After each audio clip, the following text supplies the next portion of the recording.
Hello, नमस्कार, आदाब और Sat Shri Akal. Welcome to our podcast series not shit debate. या मैं राहुल और मेरा दोस्त आकर्ष एक पॉडकास्ट सीरीज करते हैं जहां पर हम वेरियस टॉपिक्स पे प्योरली फैक्ट्स बेस्ड डिस्कशन या चर्चा करते हैं। आज का हमारा ये पॉडकास्ट जो है कोविड-19 वैक्सीनेशन के ऊपर होने वाला है, जिसमें हम कुछ स्टैट्स के बारे में चर्चा करेंगे और वैक्सीनेशन में क्या क्या दिक्कतें आई थी उसको देखेंगे। तो आज हम सब जानते हैं इंडिया ने जो है 100 करोड़ वैक्सीन का जो माइलस्टोन है वो अचीव कर लिया है वैक्सीनेशन ड्राइव में।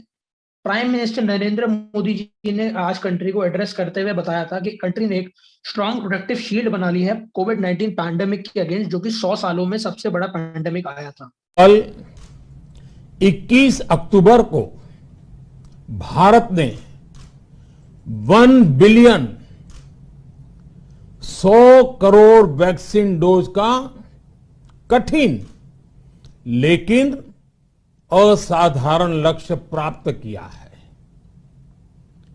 इस उपलब्धि के पीछे 130 करोड़ देशवासियों की कर्तव्य शक्ति लगी है। इसलिए ये सफलता भारत की सफलता है, हर देशवासी की सफलता है। मैं इसके लिए सभी देशवासियों को हृदय से बधाई देता हूं।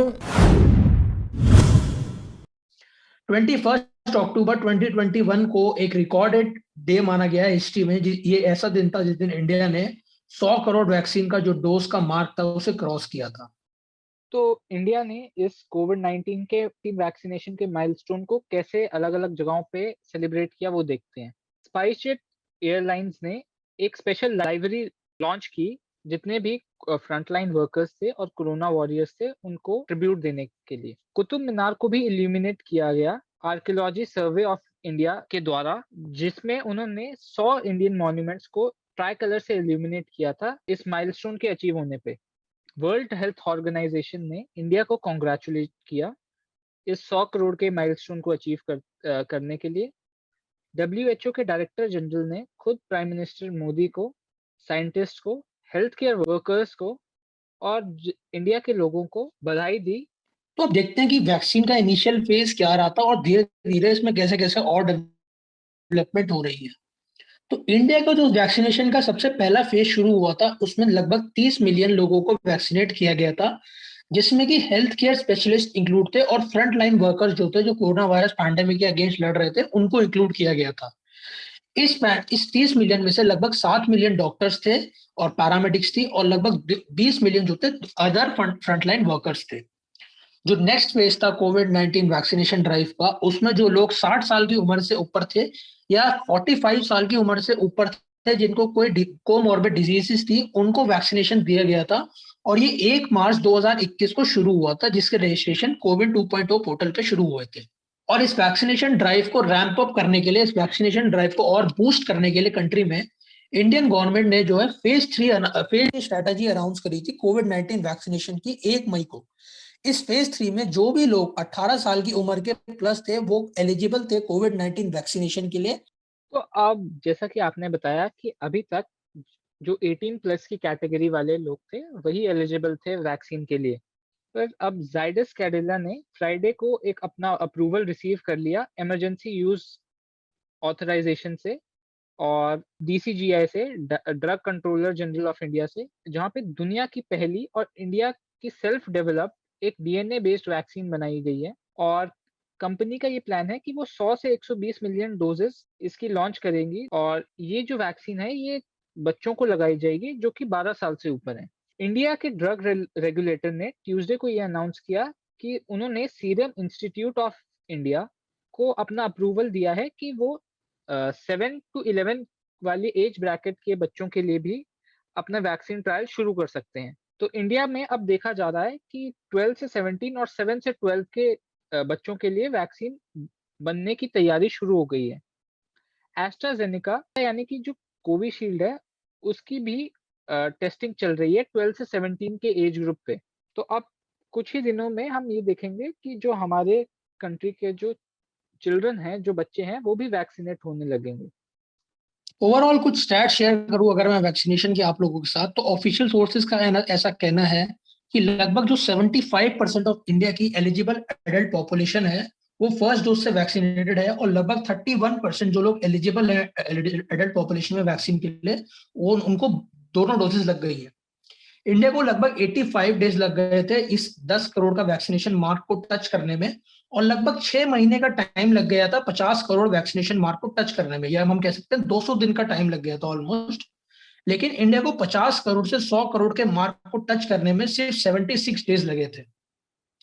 इन दोनों ग्राफ में हम देख सकते हैं कि वैक्सीनेशन का क्या ट्रेंड रहा है। अगर हम पर्टिकुलरली देखें डोज वाइज की फर्स्ट डोज, सेकंड डोज और टोटल डोज, और एज वाइज क्या रहा है कि एज वाइज जैसे कि 60+, 18 टू 45। और ये चार्ट में आप लोग देख सकते हैं वैक्सीनेशन कवरेज जो है फर्स्ट एंड सेकंड डोज की स्टेट वाइड। इस ग्राफ में क्लियरली विजिबल है कि जो बड़े बड़े स्टेट्स हैं जैसे कि उत्तर प्रदेश, महाराष्ट्र, वेस्ट बंगाल, इसमें फर्स्ट डोज काफी ज्यादा नंबर ऑफ पॉपुलेशन को लगाई जा चुकी है, और सेकंड डोज भी काफी प्रोमिनेंट है। तो अब मैं एक लास्ट ग्राफ आप लोगों के साथ शेयर करना चाहूंगा जिसमें हम देखते हैं कि कौन सी वैक्सीन जो है लोगों को लगाई गई है। तो इस ग्राफ में क्लियरली विजिबल होगा कि जो कोविशील्ड वैक्सीन है वो कितने लार्ज अमाउंट ऑफ पॉपुलेशन को कोविशील्ड वैक्सीन लगाई गई है, एंड उसके कंपेयर में हम देखें तो काफी कम लोगों को कोवैक्सीन लगी है, और स्पुतनिक वैक्सीन जो है उसका नंबर बहुत ही कम है, बहुत ही लेस प्रोमिनेंट है एज कंपेयर टू कोविशील्ड या कोवैक्सीन। तो अब अगर हम कुछ चैलेंजेस की बात करें जो कि हमने कोविड वैक्सीनेशन ड्राइव में देखे थे, तो सबसे बड़ा जो चैलेंज था वो था ओवरकमिंग द शॉर्टेज का। तो इंडिया कितनी बड़ी कंट्री है तो हमें पता ही है, क्योंकि यहाँ 17.7% वर्ल्ड की पॉपुलेशन यहाँ इंडिया में रहती है। तो इतनी बड़ी कंट्री के लिए सिर्फ 2 company, serum institute of India और भारत बायोटेक, जो कि कोविशील्ड और कोवैक्सीन बना रहे थे। तो इतनी बड़ी कंट्री में देखा गया कि 2 ही मैन्युफैक्चरिंग कंपनीज को ऑथराइजेशन मिली थी कोविड वैक्सीन बनाने के लिए। उन्होंने अपनी प्रोडक्शन 110 मिलियन डोजेस से बढ़ा के 158 मिलियन डोजेस एक मंथ में कर दी। फिर भी ये जो डिमांड थी वो कोप अप नहीं हो पाई, क्योंकि जो वैक्सीन की डिमांड थी वो बहुत ज़्यादा थी इस प्रोडक्शन डिमांड से। अगर स्पेसिफिकली बात की जाए तो सेकेंड वेव में दिल्ली हाई कोर्ट ने ये सेंटर को अपना एंग्विश जताते हुए ये कहा था कि वैक्सीन शॉर्टेज जो है वो सबको हिट कर रही है और इससे कंट्री को काफ़ी नुकसान होगा। दिल्ली की बात की जाए तो दिल्ली के चीफ मिनिस्टर अरविंद केजरीवाल ने कहा था कि जो 18 टू 45 वाला एज ग्रुप है उससे 23 मई को वैक्सीन लगना बंद हो जाएगी। जो दिल्ली को वैक्सीन की सप्लाई आ रही थी वो थी 16 लाख डोजेस मई मंथ में, जो कि जून में घट के 8 लाख डोजेस हो गई एक मंथ में, जबकि जो दिल्ली के लोगों की नीड थी वो थी 80 लाख वैक्सीन डोजेस, ऐसा केजरीवाल जी ने कहा था। अब अगर हम बात करें कि कैसे जो स्लॉट बुकिंग थी वैक्सीन की उसमें क्या चैलेंजेस फेस किए हमने, रक्षित धरीवाल जो कि एमडी हैं हॉस्पिटैलिटी कंपनी के, उन्होंने बताया कि वो 30 टाइम एक दिन में ट्राई करते थे स्लॉट बुकिंग करने का, पर हर टाइम वो बुक करने के लिए फेल हो जाते थे। जब उनको एक बार स्लॉट मिल भी गया दिल्ली के एक हॉस्पिटल में, बट कुछ घंटों बाद उनको एक मैसेज आया जो वैक्सीन है वो उस हॉस्पिटल में ख़त्म हो गई है, तो उनकी अपॉइंटमेंट को कैंसिल कर दिया गया है। तो कुछ ऐसे भी चैलेंजेस लोगों ने फेस किए जहां आफ्टर बुकिंग ऑफ स्लॉट भी उनको वैक्सीन नहीं मिल पाई। अब एक और चैलेंज हम देखें वो था डिस्ट्रीब्यूशन और लॉजिस्टिक जो चैलेंज फेस किए थे। तो 3 मई की स्क्रोल की रिपोर्ट के हिसाब से 300 टन का फॉरेन असिस्टेंस दिल्ली में आया था। तो ये 28 अप्रैल को सारा फॉरेन एड आई थी, बट स्टेट्स को इसके बारे में पता ही नहीं चलने दिया सेंटर ने। जो एक मेजर प्रॉब्लम और आई थी वैक्सीनेशन को लेकर वो थी प्राइसिंग की प्रॉब्लम। जो तो कॉस्ट ऑफ वैक्सीनेशन थी एडल्ट पॉपुलेशन की लगभग एस्टिमेट करी गई थी 60,000 करोड़ रुपए के, और सेंटर को ये पूरी कॉस्ट जो है बेयर करनी थी। यूनियन फाइनेंस मिनिस्टर जो थे उन्होंने 35,000 करोड़ रुपए का बजट तय किया था वैक्सीनेशन के तरफ 2021 और 2022 बजट में, और ये एश्योरेंस दी थी कि वैक्सीन जो है इंक्रीज होगा। तो सेंटर को मजबूरन होकर जो सीरम इंस्टीट्यूट ऑफ वैक्सीन है उसको 300 रुपीज़ डोज पे स्टेट्स को बेचना पड़ा, जो कि 600 रुपीज़ की थी ओपन मार्केट में, और भारत बायोटेक की जो वैक्सीन थी वो 1200 रुपये थी ओपन मार्केट में। जैसे कि हम जब जानते हैं कि आज की डेट में फ्यूल प्राइसेस जो है बहुत ज़्यादा हाइक कर गए हैं, कि जैसे अगर मैं आपको एग्जांपल बताऊं तो राजस्थान में पेट्रोल का प्राइस लगभग 115 रुपये हो गया है, मुंबई में 112 और दिल्ली में लगभग 106।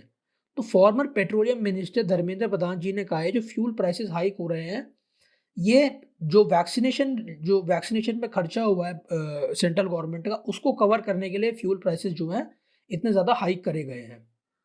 और अगर मैं कुछ बात करूं एडवर्स इवेंट्स की जो वैक्सीनेशन के बाद आए हैं, तो इंडिया का जो सर्वेलेंस सिस्टम है वो 34 ईयर्स पुराना है। तो एक्सपर्ट्स का ऐसा मानना है कि ट्रांसपेरेंटली रिपोर्ट करने में थोड़ी फेलियर हो सकती है।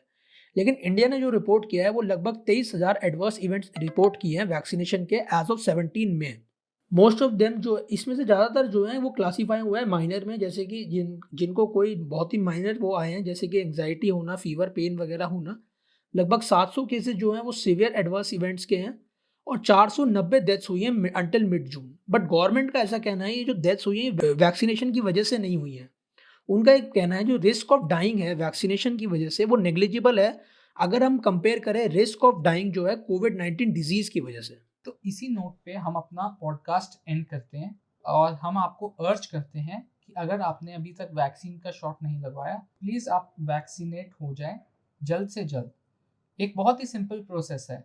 या तो आप अगर ऑनलाइन रजिस्ट्रेशन करना चाहते हैं तो आप covin.gov.in वेबसाइट पे जाके आप रजिस्टर कर सकते हैं, वरना अब सेंट्रल गवर्नमेंट की नई गाइडलाइंस के हिसाब से जो वैक्सीनेशन है वो वॉक इन भी हो रही हैं। आप सीधे हॉस्पिटल में जाइए अपने नियरेस्ट और वैक्सीन लगवा सकते हैं और आप और आपके फैमिली मेम्बर्स जल्द से जल्द वैक्सीनेट हों। So thank you for listening to us और नेक्स्ट वाले पॉडकास्ट में जल्दी मिलते हैं। Keep listening to us and keep supporting us. Thank you.